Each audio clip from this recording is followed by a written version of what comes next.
నేను కూడా చెప్పగలను ప్రభు కృపను బట్టి. చాలామంది ఆరాధనలు ఆగిపోయాయి. మరి ఏమైందో, ఎందుకు, కారణం ఏంటో అర్థం కావట్లేదు, అని చెప్పని అనుకుంటా. గత నెలలో చివరి వారం మట్టుకుంటుంది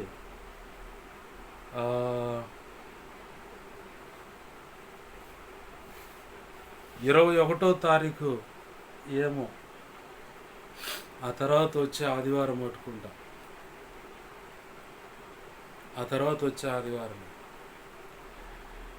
ప్రభు యొక్క శరీరం రక్తము అంటే ప్రభు బల్ల విరిచే కార్యక్రమం ఇక్కడ జరగాలి.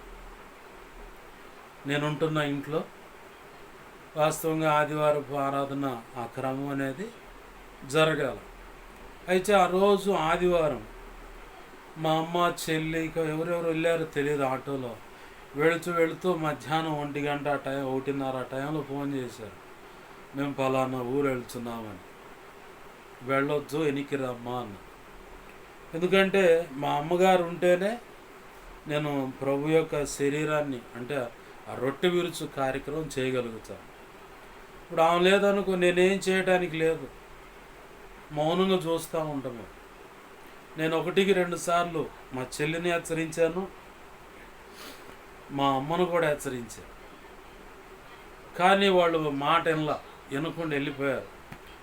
అక్కడికి వెళ్ళిన తర్వాత ఏమైందో ఏమో తెలియదు, మా అక్క వాళ్ళ మధ్యలో సరదా కూర్చుంటా అంటే అందరితో మాట్లాడుతూ ఊరికి అలా పైకి లేసి ఏదో అందుకొని కూర్చోబోయే సమయానికి మా చెల్లెలో ఇరుగ్గా ఉందని చెప్పని ఎనిక్కి లాగానని చెబుతుంది. వాస్తవం ఏమైందో తెలియదు, దేవునికే తెలియాలి. ఆ చైర్ ఎనిక్కి లాగానే అక్క చూసుకోకుండా అంతే ఎనిక్కి కూర్చోబోయి పడిపోయింది. వెనకమాల పోస్ట్కి ఏదో డిస్క్ కాడ కొన్ని ఉంటాయి గ్రిప్పులు, చేతి వేళకున్నట్టు గ్రిప్పులు అట్లనే ఉంటాయి వెన్నుపోస్తుంది. అక్కడేదో ఇదయిందని చెప్పని వెనకమాల ఏదో బెల్ట్ వేసి ఏదో కట్టారని చెప్పని విన్నాను, నేను తోటి చూడలే. అది పోయి వచ్చిన తర్వాత ఒక 2 రోజుల తర్వాత చెప్పారు, 2 రోజులు కాదులే, ఒక వారం దాటింది. అప్పుడు అవిశాపాలెం పోయి ఇలా కట్టేయించుకొని వచ్చారని చెప్పంటే అమ్మ వెళ్ళి చూసి చెప్పింది.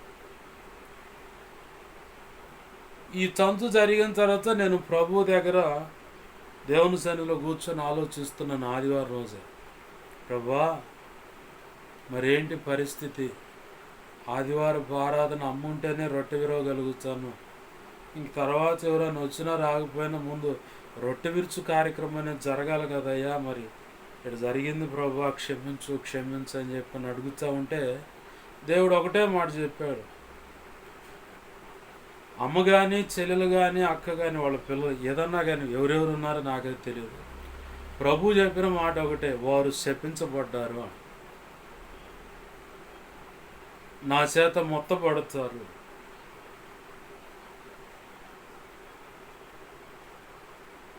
శాపగ్రస్తులు వాళ్ళు శపించబడ్డారు. మీ పితరులు ఏదైతే కీడును తెచ్చుకున్నారో అలాంటి కీడును వాళ్ళు తెచ్చుకున్నారు, అలాంటి శాపాన్ని తెచ్చుకున్నారు వాళ్ళు. నువ్వు వాళ్ళ కోసం ప్రార్థన చేసినా నేను వినను అన్నా. ప్రభు అంటే ఇంక మాట్లాడమాక, ఇదిగో ఇక్కడ నుంచి ఇంచుమించుగా 2 నెలలు సుమారు ఆరాధనలు అనేవి జరగవు. బుధవారమైనా, శుక్రవారమైనా, ఆదివారమైనా అలా జరగవు.